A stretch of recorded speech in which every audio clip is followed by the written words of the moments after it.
नमस्कार दोस्तों, आप देख रहे हैं जम्मू ट्रिब्यून और मैं आज सलाथिया। दोस्तों, सावन का महीना चल रहा है और ये भक्तों का महीना है, बाबा भोले शंकर जी का महीना है और भक्तों का तांता लगा है हर जगह पर, हर मंदिर में। मैं भोले शंकर जी के स्थान की बात करूं, माँ मचेल जी के स्थान की बात करूं, जगह जगह पर भक्तों की भीड़ उमड़ी हुई है और मंदिरों के अंदर भी देख रहा हूं भक्ति में माहौल बन गया है। बात मैं गुड़ा मोड़ की करूं, इस समय मैं गुड़ा मोड़ के एक बहुत ही प्रसिद्ध मंदिर शिव मंदिर के अंदर मौजूद हूं और मेरे साथ यहां के जाने माने चेहरे यहां पर महंत जी भी हैं और जगदीश जी भी हैं जो लगातार ऐसा काम करते हैं। बात हम शिव भवन की कहें, आपने देखा शिव भवन में कितना बढ़िया कार्यक्रम जगदीश जी और इनकी पूरी टीम ने किया था। आज गुड़ा मोड़ में भी हमें देखने को मिल रहा है। महंत जी हमारे साथ है। महंत जी, आज आप यहाँ पर पहुंचे हैं और माहौल बिल्कुल भक्तिमय हो चुका है और सावन का महीना चल रहा है। आप हमें इस सावन के महीने के महात्म के बारे में कुछ बताएंगे?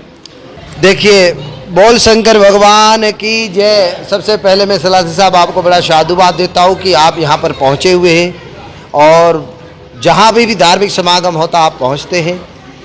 सावन मास की बात करें तो इस पवित्र सावन मास में जिस समय के अंदर समुद्र मंथन हुआ था तो समुद्र के अंदर से जहर विष निकला था, तो भगवान भोलेनाथ ने पिया था, वो सावन मास था। इसलिए सावन मास पे भगवान शंकर जी को जल चढ़ाने की परंपरा बनी हुई है। और इसी सावन मास के अंदर माता गौरा गौरी कुंड के अंदर से महादेव जी के पास, कहाँ, केदारनाथ के अंदर, वहाँ पर उनका अलग अलग मालपूड़े, खीर, अलग अलग पुष्प, अलग अलग बिलपत्री, आग धतूरा के साथ भगवान का श्रृंगार करती थी। आप देख रहे, इसलिए हमारे सनातन में सावन का विशेष में ही महत्व है। ये शिव जी का महीना कहा जाता है। इस महीने के अंदर जो भी मनुष्य दान पुण्य करते हैं उनके ऊपर भगवान शंकर जी की असीम कृपा रहती है। आज प्राचीन इस विजयपुर के अंदर और शिव मंदिर जो कि यह गुड़ा मोड़ पर है, यहाँ पर अखंड रामचरितमानस के पाठ का भोग, और यहाँ पर हम पहुँचे हुए हैं। आपने बताया और आपने देखा कि सारी माताएं बहनें भक्त लोग जितने भी यहाँ पहुँचे, जिनके ऊपर बड़ी भगवान की असीम कृपा है कि वो अपना कीमती समय निकालकर यहाँ पर पहुँच रहे। और महंत जी, एक बात मैं आपको बता दूं, ये वही मंदिर है, ये शिव मंदिर वही मंदिर है जब यहाँ पर एक बार बारिश हो रही थी और यहाँ पर बिजली कड़की थी, और आपने देखा होगा, हमने भी कवरेज की, बिजली कड़की थी। देखिए, भगवान भोलेनाथ हमेशा के लिए, भगवान भोलेनाथ हमारे ऊपर रक्षा करते हैं और भगवान भोलेनाथ का आशीर्वाद हमेशा हम लोगों के ऊपर रहता है। भगवान किसी न किसी माध्यम के द्वारा मनुष्य की रक्षा करते। जब बिजली गिरी थी तो वही भगवान ने स्वयं आकर अपने ऊपर ले लिया था। आज इस प्रोग्राम के अंदर सारी माताएं बहनें लोग और माननीय जगदीश सिंह जी को हम बड़ा साधुवाद देते हैं। उनके माध्यम से जितने भी यहाँ माताएं बहनें भक्त लोग पहुँचे, आप लोग भगवान शंकर जी की सेवा करें। आपके माध्यम से मैं कहूँगा, अगर आपको ज़्यादा समय नहीं है तो निर्मल जल का लोटा एक भगवान को अवश्य चढ़ाए। एक वही देवता है जो एक निर्मल जल के लोटे में भी खुश हो जाते हैं। हर हर महादेव। जगदीश जी, आज महंत जी यहाँ पर पहुँचे हुए हैं। मैं अक्सर आपको देखता हूँ, हैं तो आप गुड़ा सलाथिया के, हैं तो आप सलाथिया, लेकिन आज मैं देख रहा हूँ बहुत बहुत बड़े बड़े महंतों के साथ आपका उठना बैठना है और गीता का पाठ आप करवाते हैं। मैं एक गुड़ा सलाथिया का रहने वाला हूँ।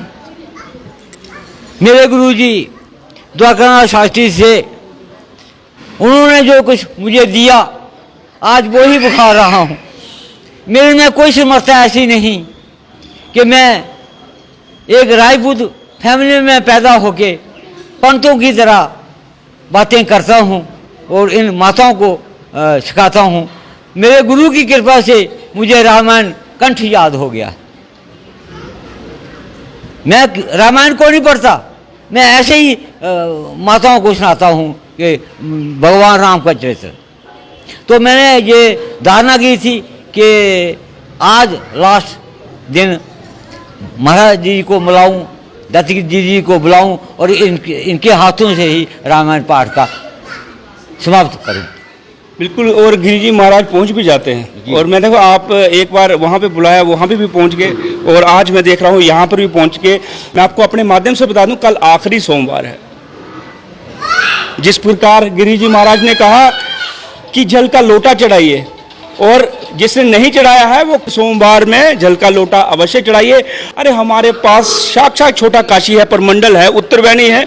अपने बच्चों के साथ काशी में, छोटा काशी यहाँ परमंडल में, उत्तरवैनी में जाइए और वहाँ पर जल चढ़ाइए भोलेनाथ जी को। तो दोस्तों ये थे जगजीत जी मेरे साथ, और ये थे गिरी जी महाराज जी मेरे साथ, और इनसे अक्सर हमारी बातचीत होती रहती है। और ये हमारा भी सौभाग्य है कि इनसे मिलने का मौका मिलता है। और जब इनसे मिलने का मौका मिलता है, इनके साथ काफ़ी संख्या में जो गुरुजन होते हैं वो पहुंचे होते हैं, और उनसे भी मुलाकात करने का सौभाग्य मिलता है, जैसे शिव भवन में मिला।